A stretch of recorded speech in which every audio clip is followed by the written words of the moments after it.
ভাই একটা কথা বলুন তো, রিকশাওয়ালা মামা বা রাজমিস্ত্রিরা তো রোদে পুড়ে হাড় ভাঙা খাটুনি খাটে, তবুও তারা গরিব কেন? আর বিল গেটস বা এলন মাস্করা কি মাটি কাটে না?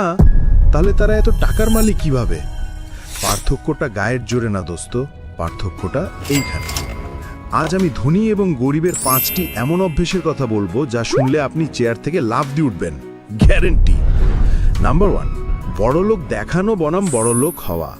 আমরা যারা মধ্যবিত্ত বা গরিব, হাতে কিছু টাকা এলেই আগে ভাবি পাশের বাসার ভাবিকে কিভাবে দেখাবো। দামি ফোন, দামি বাইক, ইএমআইয়ের কিস্তিতে জীবন শেষ। কিন্তু ধনীরা, তারা কাউকে দেখানোর জন্য খরচ করে না, তারা টাকা জমিয়ে এমন কিছু কেনে যা পরে তাদের আরও টাকা এনে দেয়। নাম্বার 2, সম্পদ বনাম দায়।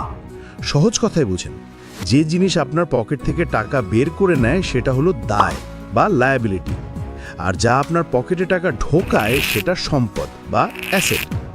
গরিবরা কেনে লায়াবিলিটি আর ধনীরা কেনে অ্যাসেট। আপনি শেষ কবে এমন কিছু কিনেছেন যা আপনাকে উল্টো টাকা ইনকাম করে দেয়? ভাবুন তো। নাম্বার 3, আয়ের উৎস। আপনার ইনকাম সোর্স কয়টা? একটা, মানে ওই মাসের 1 তারিখের বেতন? সাবধান ভাই, যদি কাল চাকরিটা যায়, পরশু কি খাবেন? ধনীরা কখনোই এক ঘাটের জল খায় না, তাদের মাল্টিপল ইনকাম সোর্স থাকে। চাকরি গেলেও ব্যবসা আছে, ব্যবসা লস হলে ভাড়া আছে। আপনার কি আছে? নাম্বার 4, ঘাড়ের ওপরের অংশ। আমরা বাসে ট্রেনে বসে কি করি? ফানি ভিডিও দেখি আর হাসি। আর বিল গেটস বছরে 50টা বই পড়েন। ওয়ারেন বাফেট দিনের 80% সময় পড়েন। তারা জানে পকেটের সাইজ তখনই বাড়বে যখন ব্রেইনের সাইজ বাড়বে।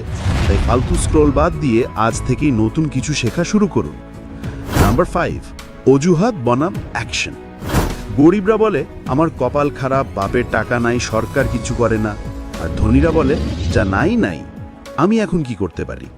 তারা অজুহাত দেয় না, অ্যাকশন নেয়। জীবন আপনার, চয়েসও আপনার। আপনি কি সারা জীবন অভিযোগ করবেন নাকি আজই জীবন বদলাবেন? ভিডিওটি ভালো লাগলে সাবস্ক্রাইব করে আমাদের ফ্যামিলিতে জয়েন করুন। দেখা হবে বিজয়ের মঞ্চে।